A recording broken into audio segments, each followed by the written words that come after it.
Olá para mais uma aula da história do tarô sobre os arcanos maiores. Senta que lá vem a história.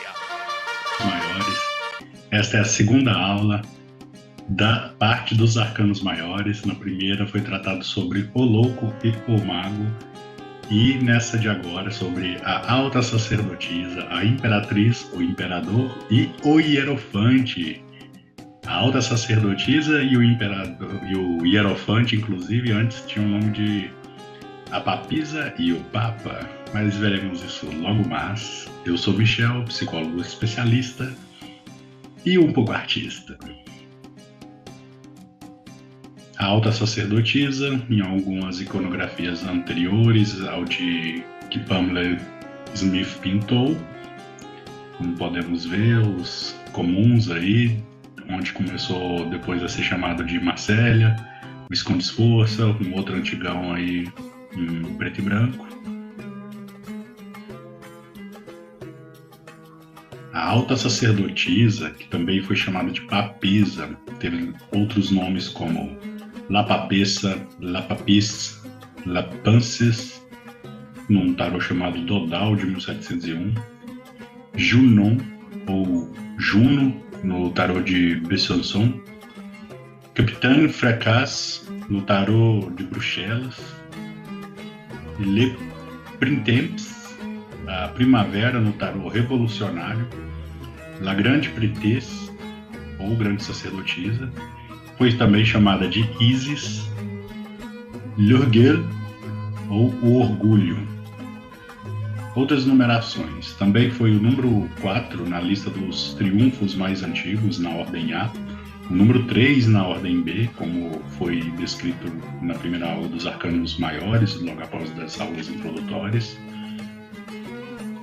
E neste novo tarô que estaremos falando ao longo das aulas, caso o primeiro que você está acessando é este daqui, passa a ser o número 1, assume o número 1 por contra-efeitos da enantiandromia, que tem um texto falando sobre que tipo de princípio de modificação psíquica, cultural, e outras coisinhas mais. Eu vou deixar o link na descrição na descrição do vídeo, aliás, né, não nos comentários. Na mudança, fala muito sobre a mudança socioestrutural de cada época. E para essa a gente passa a sair dos entendimentos solares, digamos assim, voltamos para a natureza obscura. Então, a alta sacerdotisa vem a ser o número 1 neste novo tarô. Em 1450 surge o conceito papis, para referir-se à mulher papa. Isabelle Naldoni, em 2018, no livro História do Tarô, aponta que essas inúmeras denominações revelam uma perplexidade sobre a figura de alta patente episcopal de uma mulher em tal posição, justamente por não existir formalmente uma papisa no clérigo católico. Sugiro você procurar a obra, porque lá ela vai traçar sobre inúmeras fontes históricas sobre o que aconteceu para ter esse nome de uma papisa, até chegar essa papisa no tarô e criar certas controvérsias. A simbologia já referida por Paul de Ghibellin, o número 5 representa o chefe dos hierofantes, o grande sacerdote. O número 2, a grande sacerdotisa, sua esposa. Sabe-se que entre os egípcios, as lideranças sacerdotais eram casados. Se essas cartas tivessem sido inventadas pelos modernos, não veríamos nelas a grande sacerdotisa, menos ainda com o nome de papisa, como os fabricantes de cartas da Alemanha nomearam-na ridiculamente. A grande sacerdotisa se assenta numa poltrona, veste um hábito longo como uma espécie de véu através da cabeça, cruzando na altura do estômago. Tal como a deusa Ísis, é coroada com uma coroa dupla, portando 2 chifres. Carrega um livro aberto sobre os joelhos. Bem, como você pode perceber nas primeiras aulas que eu estou ministrando, essa egiptomania ali do século XVIII, né, já vinha crescendo no final do século XVII na Europa e tal, com as descobertas das tumbas faraônicas. Então, tudo que era místico, que era visto assim, eles consideravam vindo do Egito. Porém, todavia, Gebelin, que às vezes é muito mal falado em alguns grupos esotéricos, ele que inaugurou aquela identidade que até no Rider Waite depois fica mais explícito, da alta sacerdotisa, né, a grande sacerdotisa, ter aqueles emblemas da coroa de Ísis, da tríplice lua e tudo mais. Nesse tarô de Rider-Waite Smith, fica ainda mais evidente que tal coroa que Gebelin se referia fazia parte dos ritos da deusa Hathor, a imagem ao lado aí dessa deusa. Arthur Edward Waite especulou que a carta estivesse ligada ao antigo culto de Astarte, ou Astarte. A deusa Hathor, ou Hathor, estava em consorte com os deuses celestiais Horus, o céu diurno, e Ra, o sol. Seu culto simbolizava algo como a mãe dos representantes terrenos dos deuses, os faraós. Hathor cruza as fronteiras entre mundos e auxilia as almas. Ela protegia Ra de forma vingativa também, e era representante da força feminina em sua totalidade. Aí alguns links para, se você quiser ver sobre o texto de Gisela Colombo sobre o sussurro de uma heresia e outra sobre a deusa Hathor. Nesses links daí, esse do sussurro da heresia vai mostrar algumas condições que foram implícitas para existir uma grande sacerdotisa que tenta ser mal falada por alguns outros escritores, por ser uma figura feminina de uma patente masculina da Igreja Católica, né? Mas vamos continuar. E Taylor, o autor, dá o número 8 para a carta, mas não a nomeia. Esse hierógrafo já não se assemelha como era antes, aos primeiros egípcios. Nessa carta vemos hoje uma Juno, uma papisa ou uma donzela espanhola. Ela significa a mulher a quem interrogamos os oráculos no livro de Thoth, isso em 1783.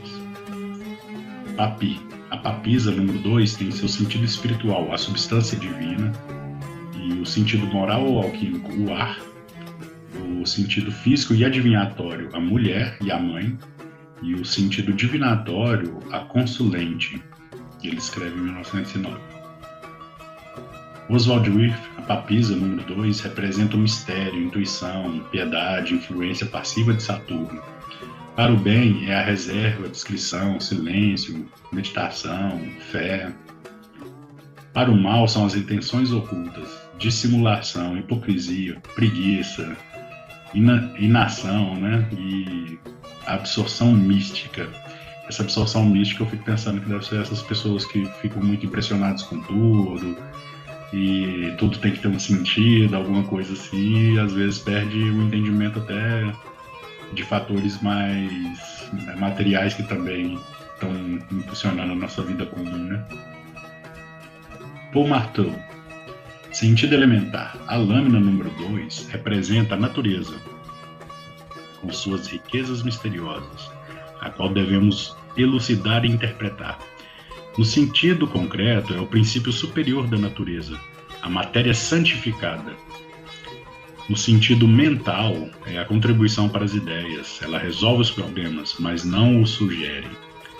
Nas paixões emotivas, o anímico, ela é fria e amigável, acolhedora, mas não afetiva.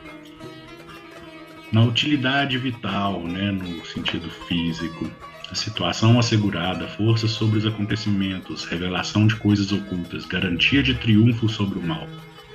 No sentido da saúde, é a boa saúde e ganho de massa, de peso. No sentido dela invertida, se torna pesarosa e passiva. Não é possível recorrer a ela, pois se torna um fardo. Suas intuições se tornam falsas e tende a se atrasar, paralisar, com dificuldades de realizações plenas. Ele escreve isso em 1949. No Rider-Waite Smith, na Cabalas e Modernidades, a alta sacerdotisa, o número 2, é indicada com a Shekinah, uma derivação em hebraico para a palavra habitar e estabelecer, dando o sentido de presença feminina e interior de Deus, ou um Deus. Sobre seus pés repousa uma lua crescente e uma cruz no peito representando o equilíbrio entre os 4 elementos. Ela traz a lei divina, a Torá, em suas mãos, parcialmente coberto por seu manto, representando nossas memórias coletivas sobre o passado, o presente e o nosso futuro. Sentada entre as colunas da Cabalá, Jachim e Boaz, ou Yaquim e Boaz, do templo místico de Salomônicos. O véu detrás dela é bordado com folhas de palmeiras, o princípio masculino, e com romãs, o princípio feminino, crescendo na forma da disposição sefirótica da árvore da vida. O que se encontra atrás de seu trono é revelado no vestido da imperatriz, sua irmã. Uma traz a vida ao mundo, a outra convida os vivos aos mistérios esotéricos. A imperatriz traz a vida, a alta sacerdotisa te convida para o aprendizado. Então chegamos na Virgem Oculta, a sacerdotisa do Nut. Na Cabala, ela é o 13º caminho, a letra Gimel, Keter Atiferet, assentada em Da'at, a glória além do abismo do conhecimento. Da'at, inclusive, é um conceito, um nome que é muito pouco recorrente nos estudos cabalísticos, né? Mas quando a Cabala passa a se tornar uma Cabala mais hermética e cristã, digamos assim, aí tem esse ponto do vazio entre um caminho que coloca o nome de Da'at. Da'at tem sim essa palavra para o conhecimento profundo e inconsciente e essas coisas no judaísmo, mas eu tenho a hipótese que até essa palavra vem de Duat, que seria o mundo dos mortos para os egípcios, só que os egípcios não viam o mundo dos mortos como a gente costuma ver, como uma coisa ruim, né? É um local para se pesar e ter a medida do seu conhecimento, do que você vai vir a ser futuramente. O caminho cabalístico dela é a inteligência unificadora, ela é a essência. É como se fosse um sussurro poético, a voz do silêncio, como já dizia Helena Blavatsky. A sutileza intuitiva, a contemplação, ela é o equilíbrio e ensinamento da natureza. É como a quinta essência que irradia aos 4 cantos do esplendor universal. Por isso que ela carrega nesse movimento os 4 elementos e a difusão do poder para esse entendimento do princípio feminino agora se ativando e dando aprendizado ao mago. Ela passa então a ser a carta número 1 antes do mago se tornar mago.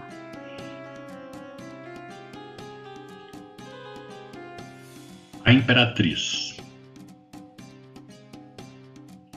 Outros nomes: Imperatrix, L'Imperatrice, L'Impératrice, La Grande Miri, a avó, no tarô revolucionário. Inclusive, escreva tarô revolucionário com esse nome em francês, que vocês vão ver umas cartas antigas interessantes, que são essas que estão passando numa das primeiras aí. Outras numerações, já foi o número 2 na ordem B da lista mais antiga dos trunfos. No século XV, o vocábulo francês, adaptado de uma palavra do antigo latim para imperatrix, surge para indicar a esposa de um imperador, ou a soberana de um império. No tarô Visconde Sforza, ela passa a ser representada como uma mulher jovem, ricamente vestida, ornada com atributos de seu esposo, coroado, de seu esposo, né? A coroa, o escudo, com insígnia de poder e um cetro com um globo e cruz. Sabelina Aldoni observa que essa carta carece de fontes históricas, diferente das demais cartas apontando que os valores medievais para uma mulher só se deram em relação à família a qual ela se unia. Aí algumas cartas desse tarô revolucionário, onde você pode ver que o Hierofante toma a figura de Júpiter, né? Esse print vem de Playing Cards do British Museum. Na simbologia, Gebelin, diz: os números 3 e 4 são os chefes temporais da sociedade. O 4 representa o rei e o 3 a rainha. O rei é representado de perfil, a rainha está de frente, ambos sentados num trono. A rainha termina em ponta. O rei traz o símbolo de uma ordem da cavalaria. Aliete, ou Eteila. O número 6, a imperatriz, revela que há males que vêm para o bem, ou aquilo que nos prejudicou se torna útil para nós. O estudioso da antiguidade se engana, pois esse hieróglifo é moderno. Mostrarei que esta carta era primeiramente o 4º dia da criação. Né? E ele fala que vai mostrar e não sei o que acontece. Papi número 3, a imperatriz. Sentido espiritual, a natureza divina. No sentido moral, o alquímico, a água, o mercúrio dos sábios. Isso daqui entra numa consonante com já as coisas gnósticas, né, que estava nos escritos alquímicos antigos, né, que tinha um mercúrio dos sábios, são 3 fases do mercúrio, né, e o mercúrio dos sábios representava a água celestial, de onde que tudo emana, né, essa contraparte feminina da criação de Deus e tal. No sentido físico, a geração, e no sentido divinatório, ação e iniciativa. Oswald Wirth, número 3, a imperatriz é a sabedoria, discernimento, ideal, influência intelectual do Sol.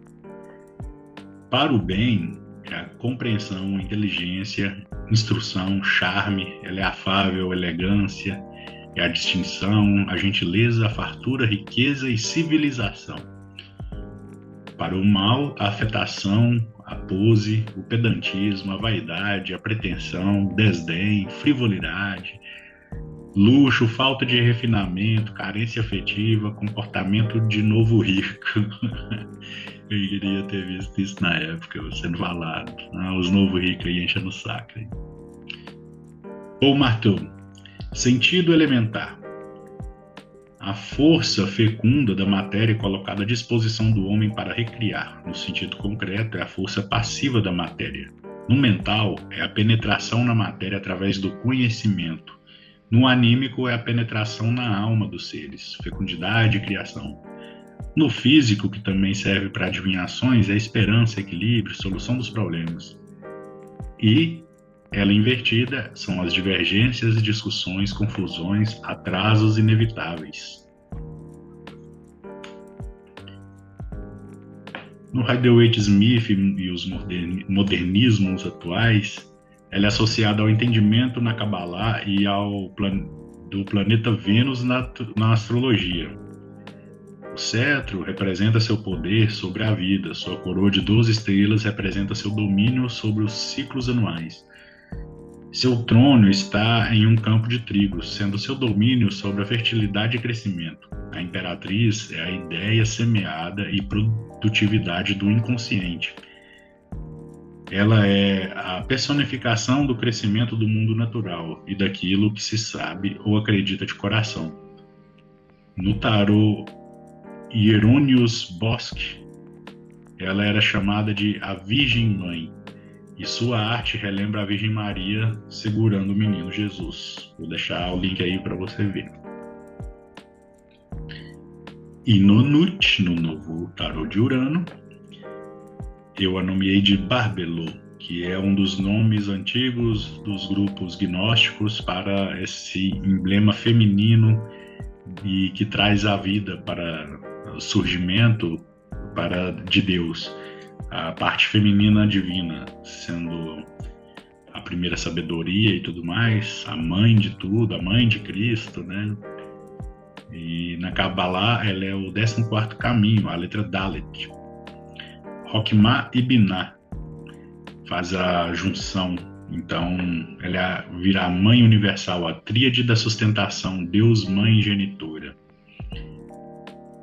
Também representa as águas celestiais, pois o caminho dela é a inteligência iluminante. Ela é a porta nutridora e suporte ao espírito vivo, esse Cristo que vem iluminar as nações e resgatar as almas perdidas. É o surgimento das formas primordiais, também são os caminhos da sabedoria divina. E é um contínuo vivo, não é uma coisa que vai se dilacerar no final do universo, pois ela é a geradora da luz. Esse Christus intenso pode ser chamado também de Buda.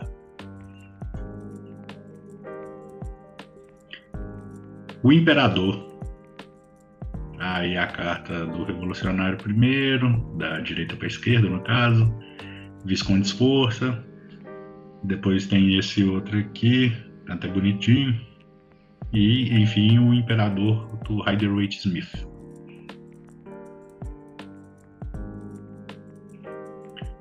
Outros nomes: Imperator, Imperatore, Lemperor, Lamperor, Lemperor, Le Grand Père, o avô. Outras numerações: é o 3 na lista mais antiga dos trunfos. A nomenclatura latina para o título imperial, concebida a partir do imperador Augusto nos anos 63 para 14 a.C., né, antes da Era Comum, que vem esse nome de imperador. Após o Império de Carlos Magno, esse título passa a designar ao chefe do Império do Ocidente, o Sacro Império Romano Germânico, que eles acreditavam ser o único império, e esse título era para quem o comandava. A carta toma os atributos dados ao imperador da época medieval, representando o poder absoluto no mundo. O brasão da águia no escudo é claramente uma alusão ao símbolo do Sacro Império. Antes mesmo do domínio romano, a águia já era atribuída simbolicamente aos reis de dinastias e, porventura, passou a ser o símbolo de Zeus. Isso da águia, inclusive, a forma que ela é usada até em regimes, né, como os nazis fizeram e tudo mais, essa águia antes, o que eles pegam e colocam naquela postura, com aquelas pernas assim de poder do faraó, por exemplo, antes era um abutre e não a águia. Mas são todas aves de rapina, né, digamos assim, e que tem uma relação com a morte, se tem morte tem ressurreição. Gebelin, em 1781. É só você ver a descrição da imperatriz anterior, é a mesma coisa. Eteila, em 1783. O número 7, imperador, significa apoio. Inclusive o Eteila, né, o Alietê, você vai ver muito número diferente que ele cita e que eu não coloquei nas diferentes numerações. As diferentes numerações são para as altas impressões de tarô, né, que ficaram mais conhecidas ao longo da história. E o Eteila ele só fez um diferente para ele, com números ali que ele quis colocar. Por isso que às vezes nem tá ali na diferença das ordens numéricas. Papi, em 1909, eu falei que o imperador significa apoio para Eteila? Falei. Papi, em 1909, o número 4, o imperador, tem o sentido espiritual, a forma, o moral, o alquímico, o fogo, a cruz filosófica, seria a cruz hermética. No físico, a autoridade e a proteção, e no divinatório, a vontade. Oswald Wirth, em 1927, coloca também o número 4, o imperador, e diz que é a firmeza, positivismo, poder executivo, influência de Saturno e Marte. Para o bem, é o rigor, a certeza, a imobilidade, a realização, energia, perseverante, vontade inabalável, decisão, protetor poderoso. Para o mal, seria oposição persistente, obstinação, opinião preconcebida e hostil, adversário obstinado, iniciativa contrariada, risco de fracasso, ação contra si mesmo, tirania e absolutismo. Paul Marteau, a lâmina 4, imperador, né, o sentido elementar, representa as energias materiais necessárias ao homem para dar suas criações fugazes para uma realidade momentânea.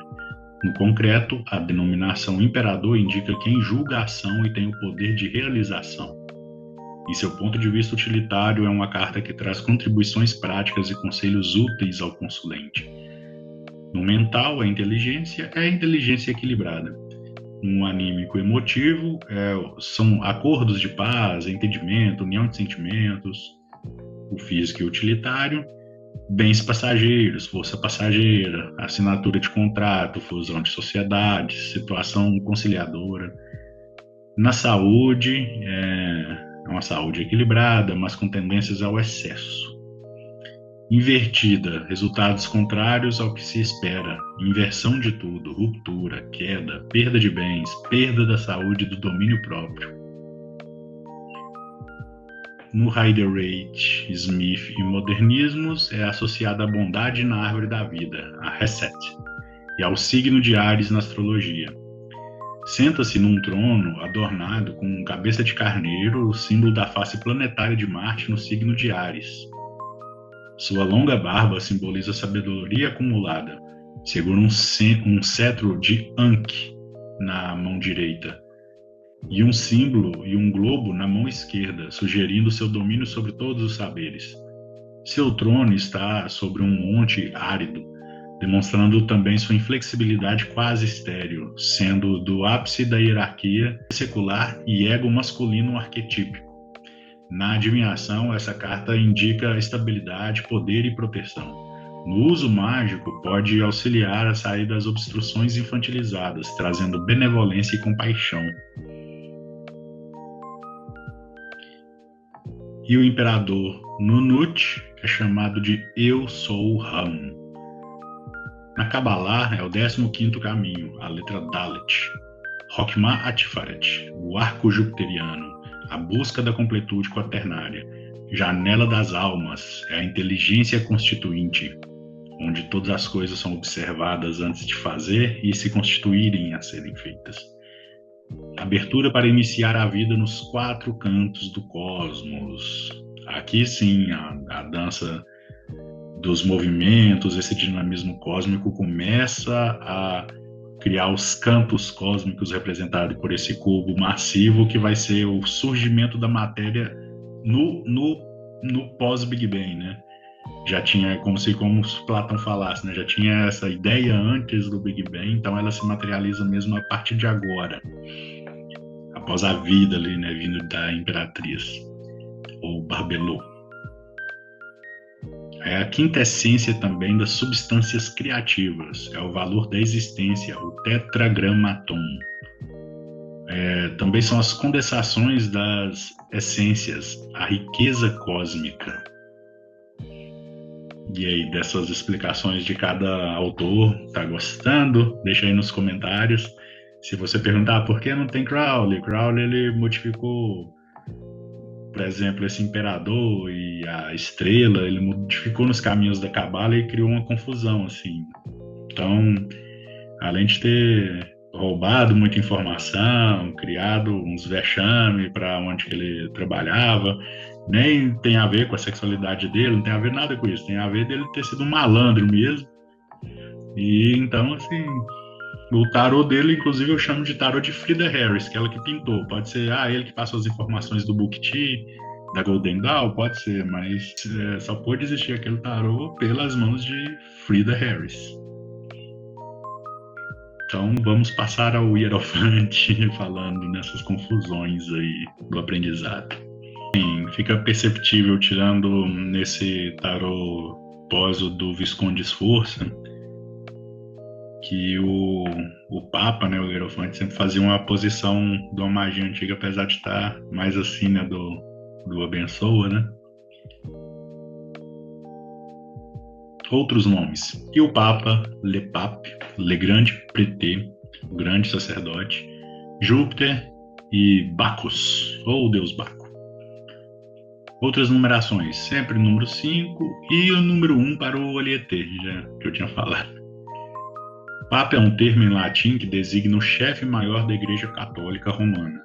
Provém de um conceito linguístico afetivo para pai, que a partir do século III d.C. passa a ser o título de honra dos bispos, e a partir do século VI passa a ser o título do único bispo de Roma. Após o poder absoluto do tempo, o imperador, surge o poder absoluto espiritual, o Hierofante. Nos antigos tarôs de Marsella, geralmente está com uma coroa dupla ou tripla representando o poder máximo para o europeu medieval. O pontífice o imperial e o régio.